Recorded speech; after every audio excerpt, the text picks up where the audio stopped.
विदेश मंत्री एस जयशंकर ने गुरुवार को संसद में एक संप्रभु और आजाद फिलिस्तीनी देश को भारत का समर्थन दोहराया। उन्होंने कहा कि इजराइल फिलिस्तीन संघर्ष खत्म करने के लिए भारत 2 स्टेट सॉल्यूशन यानी अलग फिलिस्तीन देश बनाए जाने के फैसले के समर्थन पर कायम है। हालांकि इजरायली बंधकों के मुद्दों को भी कम नहीं आंका जा सकता या इसे नजरअंदाज नहीं किया जा सकता।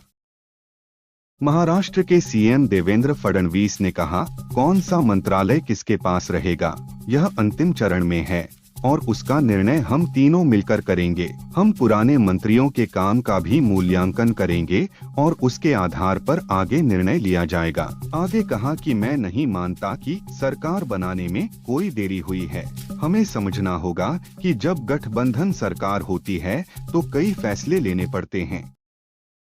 केरल बीजेपी के उपाध्यक्ष मेजर रवि ने असम सीएम हिमंता द्वारा बीफ बैन पर तीखी टिप्पणी की है। उन्होंने कहा, सरकार को कोई ऐसा संदेश नहीं देना चाहिए जिससे सांप्रदायिक तनाव पैदा हो। पहले लोगों को समझना चाहिए कि बीफ और गाय में फर्क है। बीफ भैंस और बैल का मांस है। अचानक बीफ पर प्रतिबंध बहुत से लोगों के लिए गलत संदेश देगा। हर व्यक्ति को अपने पसंद के भोजन की आजादी होनी चाहिए। सीएम को ऐसा नहीं कहना चाहिए था।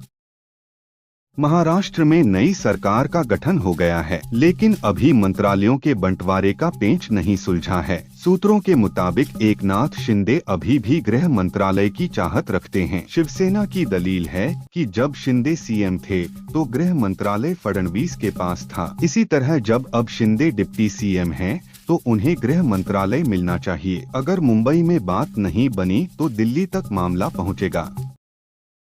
बीजेपी प्रवक्ता संबित पात्रा ने कहा, आप सब देख रहे हैं कि संसद में क्या हो रहा है। हम बात करने जा रहे हैं उस खतरनाक त्रिकोण के बारे में जो भारत को अस्थिर करने की कोशिश कर रहा है। इसमें एक तरफ अमेरिका के जॉर्ज सोरोस हैं, अमेरिका की कुछ एजेंसियां हैं, वहीं दूसरी तरफ OCCRP नाम का एक बड़ा न्यूज पोर्टल है। त्रिकोण के आखिरी कोने में राहुल गांधी हैं, उच्च दर्जे का गद्दार। मैं ये शब्द कहने से नहीं डरता।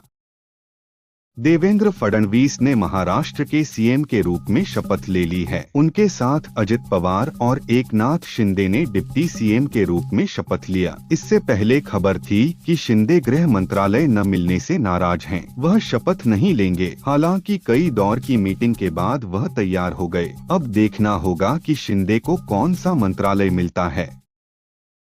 मुंबई के ऐतिहासिक आजाद मैदान में देवेंद्र फडणवीस ने तीसरी बार सीएम पद की शपथ ले ली है। राज्यपाल CP राधाकृष्णन ने उन्हें पद और गोपनीयता की शपथ दिलाई। इस दौरान पीएम मोदी, गृहमंत्री अमित शाह, JP नड्डा समेत तमाम NDA शासित राज्यों के मुख्यमंत्री पहुंचे हैं। इसके अलावा सचिन तेंदुलकर के साथ बॉलीवुड से शाहरुख खान, सलमान खान और रणबीर कपूर, रणवीर सिंह सहित तमाम कलाकार मौजूद रहे।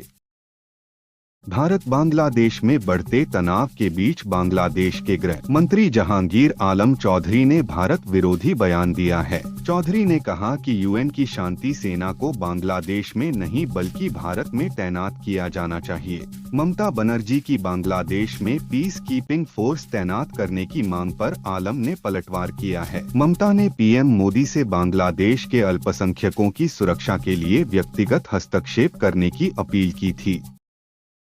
जम्मू कश्मीर के सीएम उमर अब्दुल्ला ने कहा, एक सुनियोजित साजिश के तहत हमारी मस्जिदों को निशाना बनाने की कोशिश की जा रही है। हम विलुप्तीकरण नहीं चाहते, लेकिन हमें निशाना मत बनाइए।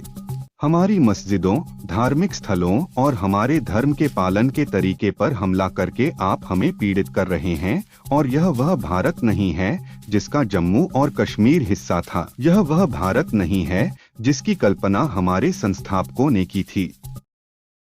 आंध्र प्रदेश के श्रीहरिकोटा लॉन्चिंग पैड से इसरो ने PSLV-C-59 के जरिए प्रोबा 3 को सफलतापूर्वक लॉन्च कर दिया है। यूरोपियन स्पेस एजेंसी का सैटेलाइट प्रोबा 3 दुनिया का पहला प्रेसिशन फॉर्मेशन फ्लाइंग सैटेलाइट है। ये मिशन सूरज के कोरोना और उसकी वजह से बदलने वाले अंतरिक्ष के मौसम की स्टडी करेगा। मात्र 26 मिनट की उड़ान के बाद इसरो का रॉकेट सैटेलाइट्स को अंतरिक्ष में स्थापित कर देगा।